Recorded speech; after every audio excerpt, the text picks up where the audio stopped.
Сейчас, накануне 15-летнего признания независимости Республики Абхазия Российской Федерации, много вопросов возникает, много публикаций на эту тему и интервью.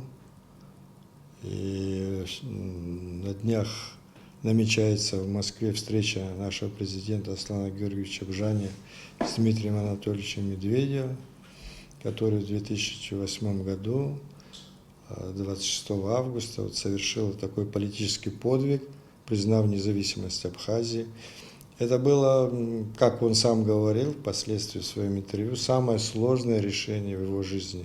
На самом деле это был вызов всему западному миру. В своем заявлении о признании независимости Абхазии Дмитрий Анатольевич как раз ссылался и на волеизъявление народа Абхазии и Южной Осетии. Вот.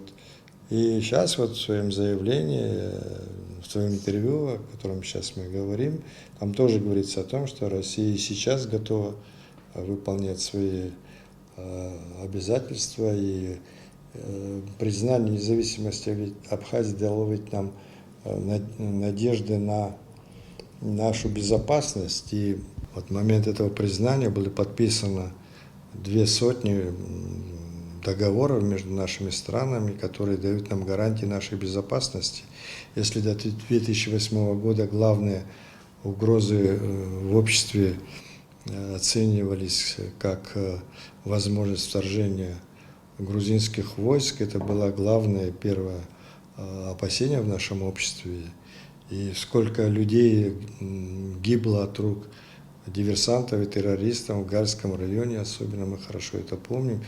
Террористические акты совершались и на другой территории Абхазии, вплоть до Пицунды, бывали такие случаи. То после признания и тех договоров, которые между нами существуют, вот прекратилось все это, и опасения общества о начале новой войны с Грузией отступили далеко на задний план. Что касается этого заявления, там больше всего людей беспокоит момент, где говорится о том, что в абхазском и осетинском обществе существуют большие надежды на то, что Абхазия может стать частью Российской Федерации.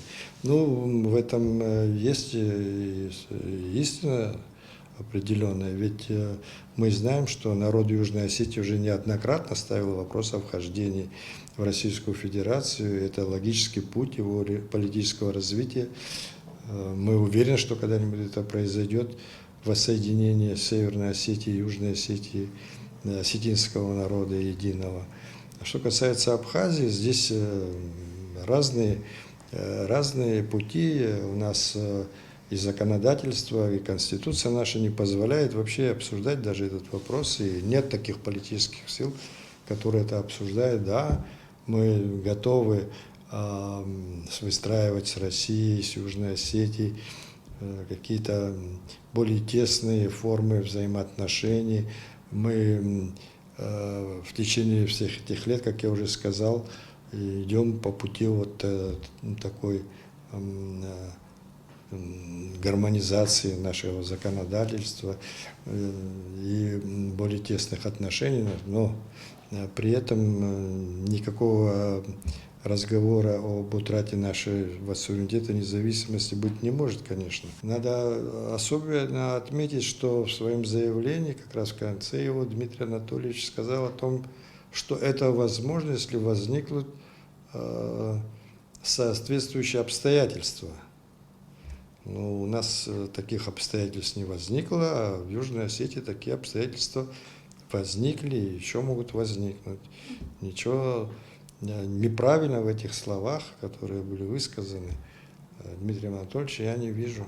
И никаких опасений в связи с этим мы не ощущаем. Мы знаем, что даже волеизъявление народа Южной Осетии, выраженного в референдумах, и то не было принято Россией. Она по каким-то своим причинам не может пойти на то, чтобы интегрировать Южную Осетию в состав Российской Федерации, не говорю уже об Абхазии. Так что эти опасения, как я вижу, не имеют особо никакой почвы.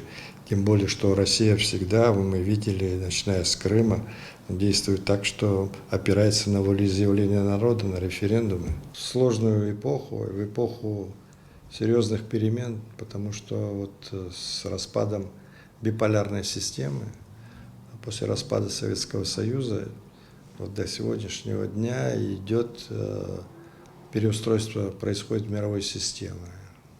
Какое-то время в мире остался единственный гегемон, это Соединенные Штаты Америки, но сегодня уже мы видим, что брошен вызов этому единоличному такому гегемонизму, и выстраивается новый мировой порядок, в котором будет, скорее всего, не один центр влияния. Это будет, скорее всего, многополярный мир, за который борются Россия и Китай. Но в этой борьбе за переустройство мировой системы всегда бывают очень опасные ситуации, когда происходили такие процессы в мире прежде, это всегда приводило к каким-то глобальным потрясениям, мировым войнам. И сейчас вот мы видим, как вот с 90-х годов эта ситуация развивается. Сегодня уже дошла до такого крупного вооруженного противостояния двух мировых сил. Это Российской Федерации и вообще блоком НАТО. На Украине это происходит. Мы не знаем, как дальше еще будут развиваться эти события. Может быть, они еще не достигли своей кульминации. Поэтому в этой ситуации нам нужно выбрать правильный вектор своего развития, правильную тактику, правильную стратегию. Вот наша трагедия, которая произошла в XIX веке, она как раз из-за этого и произошла, когда мировые державы, такие как Османская империя, Российская империя, выясняли отношения. В нашем народе не было единства, не было единого лидера, способного объединить нацию. Часть абхазского общества была за турков, часть была за русских, часть была против друг друга, против всех.